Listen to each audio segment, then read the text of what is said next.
I'm Kelley, author, modern animist, and creator of the Weekly Rune.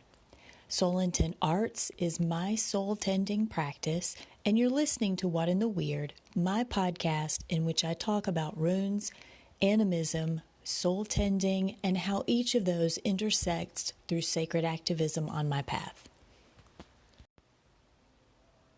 The Weekly Rune is out, and if you're not sure what it is, it's a runecast that I've done for years focused on the runic calendar and the current half-month rune. You can find the archive of all of the runecasts on my site, soulintentarts.com, and if you're not sure what a half-month is, listen to the early episodes of What in the Weird, or just go read the Weekly Rune at Soul Intent Arts. It's explained at the beginning of every runecast. I want to thank all of my Patreon supporters who make the sharing of my rune work through the runecast and this podcast possible with their financial support. If you'd like to support the Weekly Rune, you get access to the full runecast, no ads, more details on the runecast, weekly prompts for engaging the half-month rune in your personal work, and a Galder recording for how to work with the Weekly Runecast through chanting. You can contribute as little or as much as you'd like, and the rewards scale according to what you'd like to receive. And if you don't want any rewards, you just want to show your support, you're welcome to do that. Go to patreon.com and search for the Weekly Rune. You can also subscribe to the free version of the Weekly Rune by going to soulintentarts.com. And thank you so much for doing that. This week marks the transition from Ehwaz to Sowilo, which some folks pronounced Sowilo. Honestly, I say whichever one comes out my mouth, and I never really know which it's going to be. Clearly, I'm hardcore. But I mentioned this in the Weekly Rune, though it bears saying again.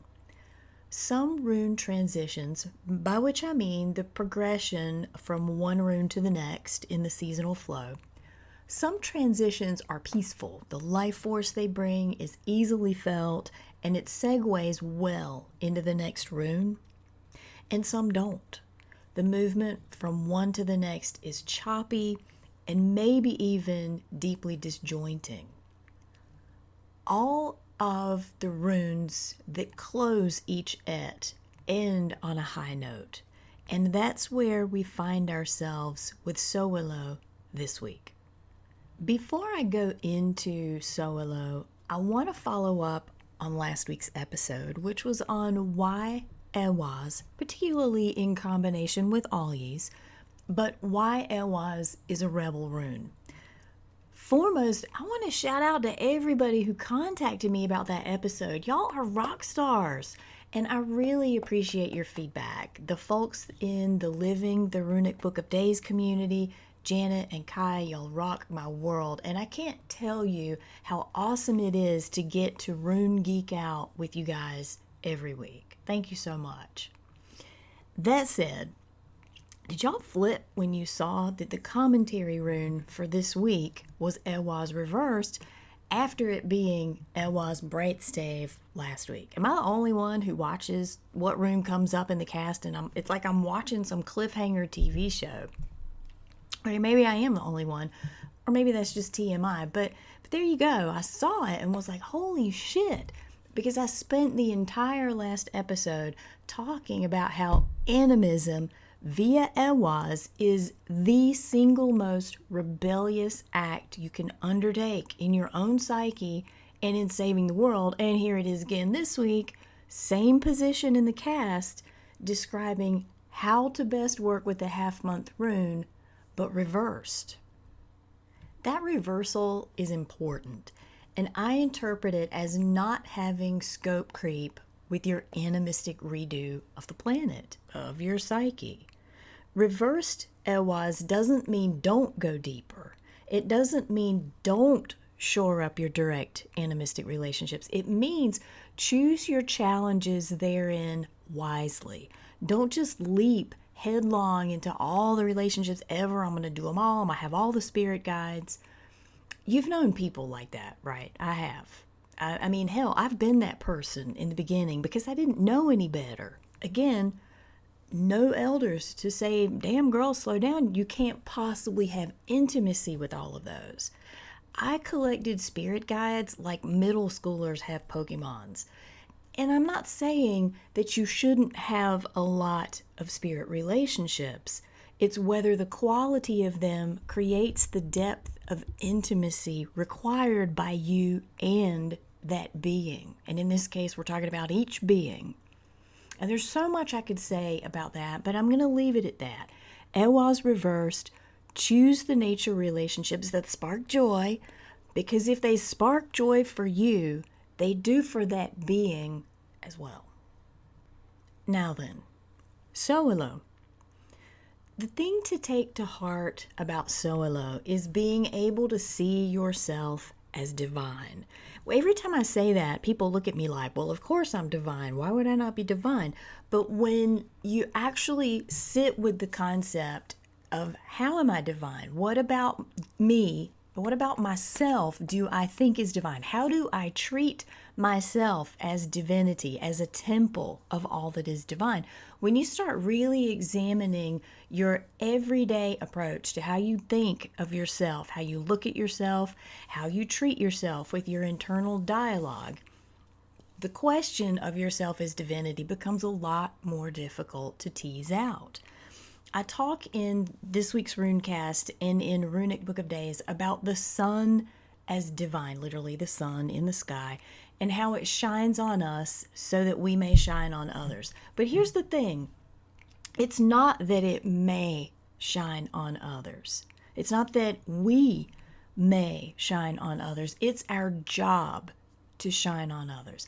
It's not optional to be your community, and that is the ultimate memo of animism. It's your responsibility to realize not just that you need to be in community, but that you already are, and what are you doing with it? And that means that we don't just get to see ourselves as part of that community, as participating, as a participant in that community, but we have to realize at a deep level that we are not separate from that community, ever. It is us.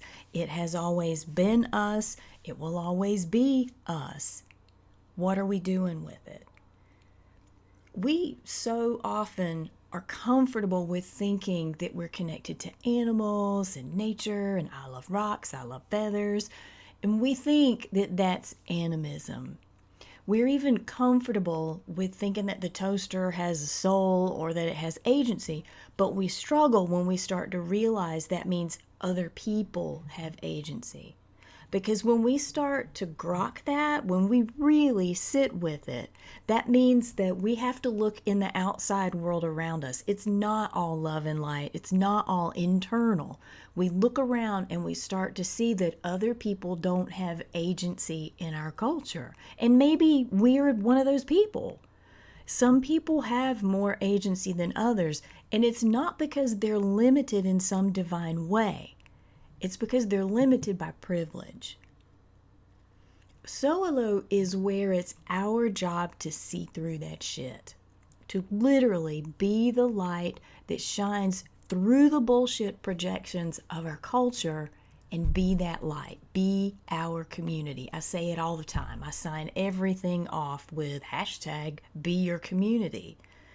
And your community is what's above you. It's God's guides, whatever you perceive in that hierarchical way, if you have that.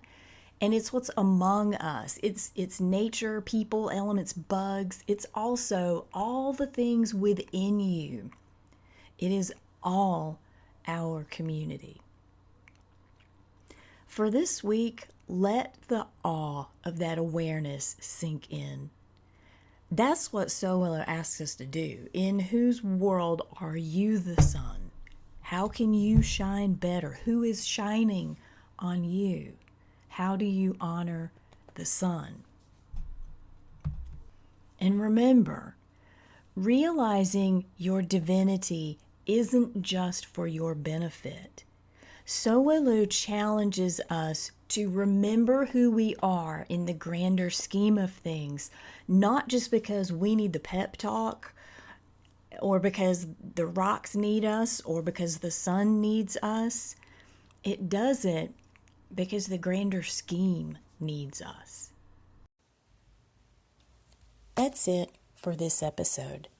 If you have questions or insights about the seasonal runes or how to work with them in a more personal way, feel free to email me at kelley@soulintentarts.com or call in through the Anchor app, which you can download for Android or iPhone.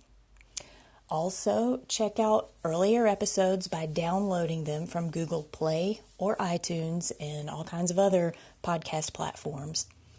If you get a chance, check out Everyday Animism, which is a podcast that I co-host with a couple of lovely ladies, also produced through Anchor, and Around Grandfather Fire, another podcast that I deeply love, hosted by James Stovall and Sarenth Odinson. You can also find that on Anchor, and I think you'll find it very valuable.